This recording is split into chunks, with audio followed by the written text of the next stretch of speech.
High, আমার প্রিয় ছাত্রছাত্রী। এখন আলোচনা করতে চলেছি যারা 6 সেমিস্টারে পরীক্ষা দেবে, জেনারেল নিয়ে যারা পড়াশোনা করছো, ঠিক আছে? তাদের সবারই রয়েছে তো আবশ্যিক বাংলা, ঠিক আছে? তো বিএনজি তোমরা সবাই জানো যে বিভিন্ন সেমিস্টারে তোমরা এই আবশ্যিক বাংলা নয় ইংরেজি দিতে হচ্ছে। তো এবারে তোমাদের অনেকেরই আছে আবশ্যিক বাংলা। তো সেখানে কোডটা দেখে নেবে বিএনজি জেনারেল LCC2, ঠিক আছে? 6 সেমিস্টারের জন্য। তো সিলেবাসটা কি আছে দেখো, সাময়িক পত্র ও কথা সাহিত্য, ঠিক আছে?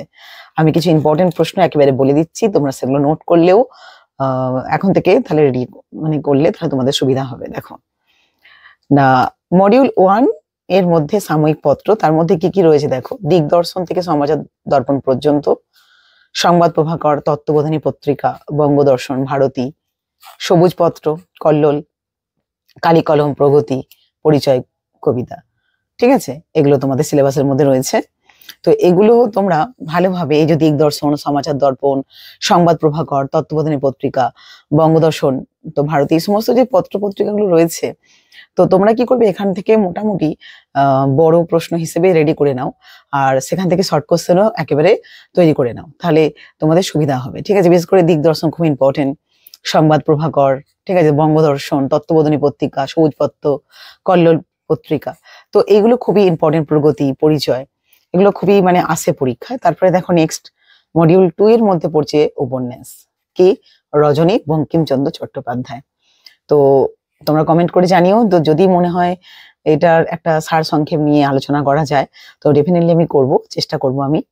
দেখো তারপরে দেখো মডিউল 3 ছোট গল্প রয়েছে, কি কি রয়েছে দেখো, একালের গল্প সঞ্চয়ন কলকাতা বিশ্ববিদ্যালয় সংস্করণ থেকে। দেখো পাঠ্য গল্পগুলো কি কি রয়েছে, ছোট লোক, দেখো বনফুলের লেখা, চোর জ্যোতিরিন্দ্র নন্দীর লেখা, রেকর্ড নারায়ণ গঙ্গোপাধ্যায়ের লেখা, অন্তঃসলীলা সাবিত্রী রায়ের লেখা, আদাব সমরেশ বসুর লেখা, টোবাটিক সিং সাদাত হোসেন মান্টো।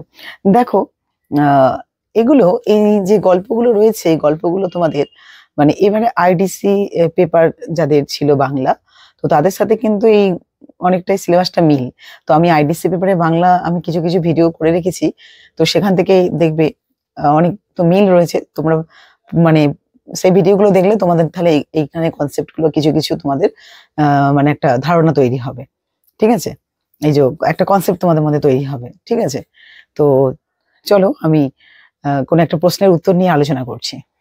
প্রথমে আমি বঙ্গদর্শন নিয়ে একটু আলোচনা করে দিচ্ছি, খুব একটা বেশি বিস্তৃত বিবরণ দিচ্ছি না, কিন্তু মোটামুটি ভাবে যেটুকু বলছি মানে এটাও যদি শোনো তাহলে কিন্তু একটা কনসেপ্ট তোমাদের মধ্যে হবে।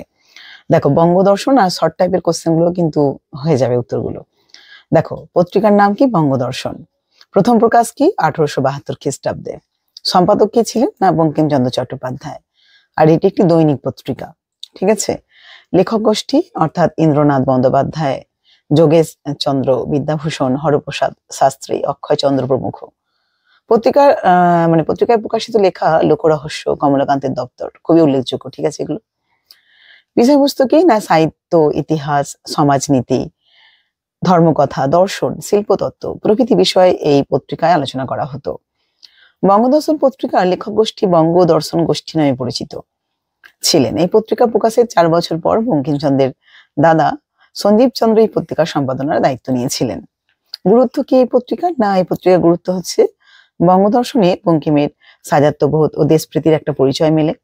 এছাড়া কি না, সাহিত্যের সমালোচনা বোধ, ঠিক আছে, মানে সমালোচনা প্রবন্ধ সাহিত্য, রস সাহিত্য ইত্যাদি ধারাতে 19 শতকের বাংলা সাহিত্যের যে অগ্রগতি, তাতে বঙ্গদর্শন গুরুত্বপূর্ণ ভূমিকা পালন করেছিল। বঙ্গদর্শন মানে বঙ্কিমচন্দ্রের বঙ্গদর্শন পত্রিকা নিয়মিত আর কি লেখক ছিলেন তিনি, আর বঙ্গদর্শন পত্রিকার মাধ্যমে তখনকার তরুণ সাহিত্যিকদের বঙ্কিমচন্দ্র প্রেরণাও জুগিয়েছিলেন। তাহলে আমরা কি দেখতে পেলাম না, অ্যাকচুয়ালি এখানে দেশপ্রীতির একটা পরিচয় আমরা পাই। তাছাড়া এখানে বিভিন্ন সাহিত্য, রস সাহিত্য নিয়েও আর কি তোমার বাংলা সাহিত্যের যে অগ্রগতি, সেটা খুবই গুরুত্বপূর্ণ ভূমিকা ছিল। আর নিয়মিত লেখক ছিলেন বঙ্কিমচন্দ্র চট্টোপাধ্যায়। এছাড়া তরুণ সাহিত্যিকদের একটা অনুপ্রেরণা দিয়েছিলেন।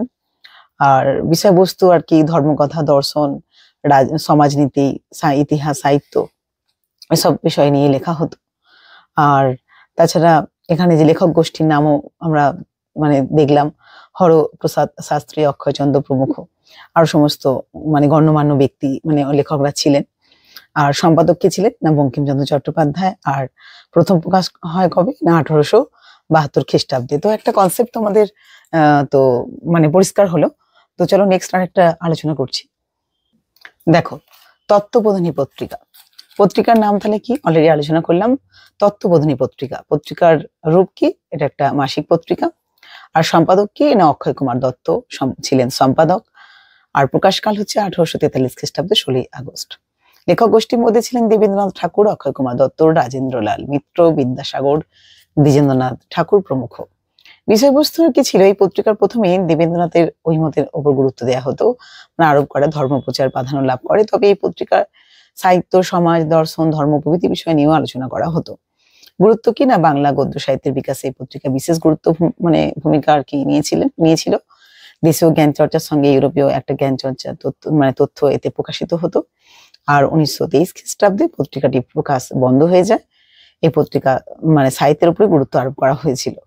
তো মোটামুটি একটা কনসেপ্ট হলো যে সম্পাদক কে ছিল, প্রকাশকাল কবে, লেখক গোষ্ঠী কারা ছিলেন, বিষয়বস্তু মানে কি বা গুরুত্বটা কি, বিষয় মানে সাহিত্যিক গুরুত্ব কতটা ছিল। তো একটা কনসেপ্টটা হলো। তো আমি চেষ্টা করব তোমাদের আরো এমন কিছু প্রশ্নের উত্তর নিয়ে আলোচনা করতে, বা বিভিন্ন গল্প বা যে তোমাদের রজনী যে উপন্যাসটা রয়েছে সেটা নিয়েও আলোচনা করতে। যদি সময় পাই আমি আস্তে আস্তে আলোচনা করার চেষ্টা করব। তোমরা তো কন্টিনিউ আমার ভিডিও দেখো। আর তোমরা প্লিজ লাইক করো, শেয়ার করো, সাবস্ক্রাইব করো। ঠিক আছে? সবাই খুব ভালো থেকো।